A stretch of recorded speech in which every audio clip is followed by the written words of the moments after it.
হ্যাঁ, আমাদের নেতা হইতে পারে, নেতা হইতে পারে। কোন কাফের যদি, কোন মুশরিক যদি, কোন বেঈমান যদি আমাদের উপর চড়ি ঘোরায়, আমাদের উপর জুলুম করে, তাইলে কি সে আমাদের নেতা? আমরা কি তাকে মানতে বাধ্য?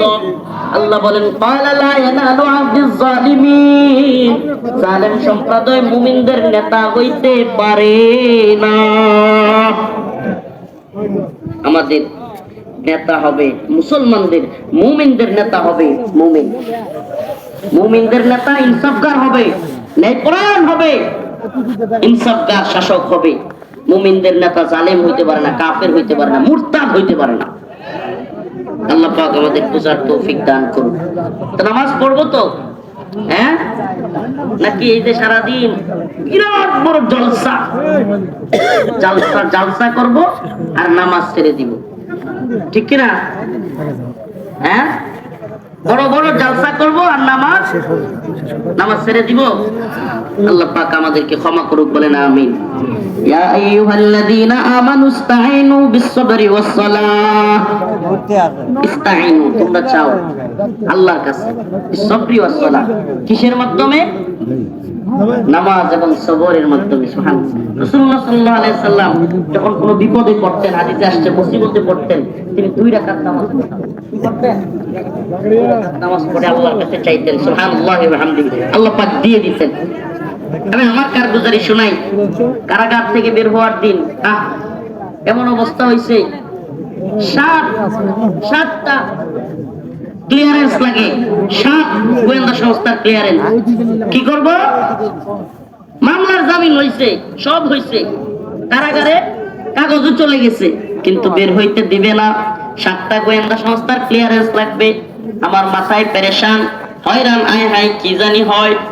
এমন অবস্থায় 2 রাকাত নামাজ পড়ে আল্লাহর কাছে হাত উঠাইলাম, আল্লাহ, আমার অসুস্থ মা গেট অপেক্ষা করতেছে, গেটের সামনে আমার মামা, আমার চাচা, আমার ভাই, তারা অপেক্ষা করতেছে। এমত অবস্থায় কাপড় চোপড় সহ আমাকে আগায় দিল, বের করে দিবে। আর এখন বলতেছে গোয়েন্দা সংস্থার ক্লিয়ারেন্স ছাড়া দিবে না। পেরেশান, হয়রান হয়ে গেলাম। আমার ওয়াজ আলোচনায় শেষ হয়ে গেছে, এখন ভলান্টিয়ারগিরি দেখাইতেছে। এখন ভলান্টিয়ারগিরি দেখানোর দরকার আছে? যেমনে আছে থাকতে দেন না, হইছে তো। এমন সময় হাত তুললাম, আল্লাহ আপনি আমাকে মাফ করে দেন। আল্লাহ, আমার মা বেচারি কান্না করতে করতে 32 মাস চলে গেছে, 32 মাস চলে গেছে। বেচারি কান্না করতে করতে চোখের নিচে ছানি ফেলে দিছে, চোখের উপরে চশমা ব্যবহার করে। আল্লাহ, একবার যখন হাইকোর্টে মামলার জামিন বাতিল করেছে, স্ট্রোক করেছে, 3-4 ঘন্টা মাথায় পানি দিতে হয়েছে।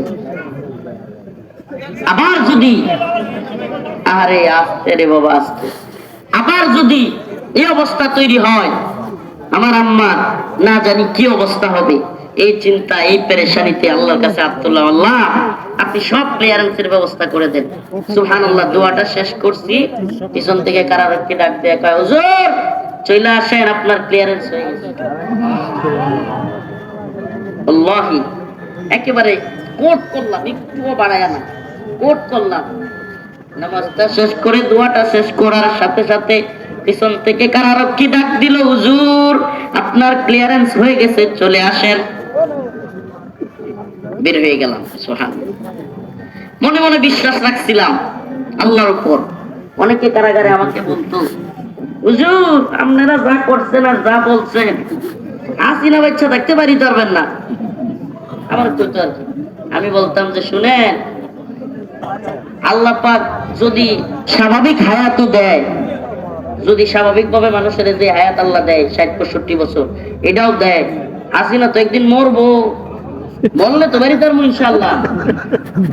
মরণ লাগে না, আল্লাহ এমনি বাইর করছে, আর আল্লাহ এমনি জালেমরে পালায় যেতে বাধ্য করছে।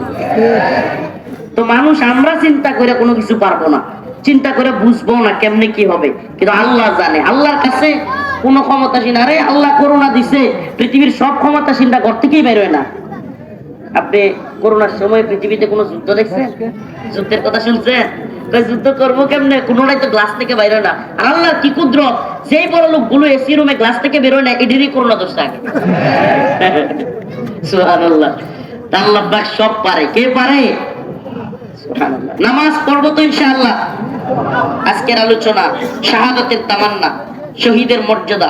সুবহানাল্লাহ, অনেক বেশি। জান্নাতের সবুজ পাখি হয়ে যায়। বারজাখের জিন্দেগি নাই, কবরের জিন্দেগি নাই, ফুলসিরাত নাই, কোনো জিজ্ঞাসাবাদ নাই। সুবহানাল্লাহ। শাহাদাতের মর্যাদা এত বেশি, শহীদকে কোনো জিজ্ঞাসাবাদ করা হবে না। সুবহানাল্লাহ। আল্লাহর রাস্তায় দ্বীনের জন্য এই ভারতের হিন্দুত্ববাদীদের বিরুদ্ধে প্রয়োজন হলে গজওয়াতুল হিন্দের ডাক আসলে শহীদ হওয়ার জন্য তৈরি আছি তো ইনশাআল্লাহ।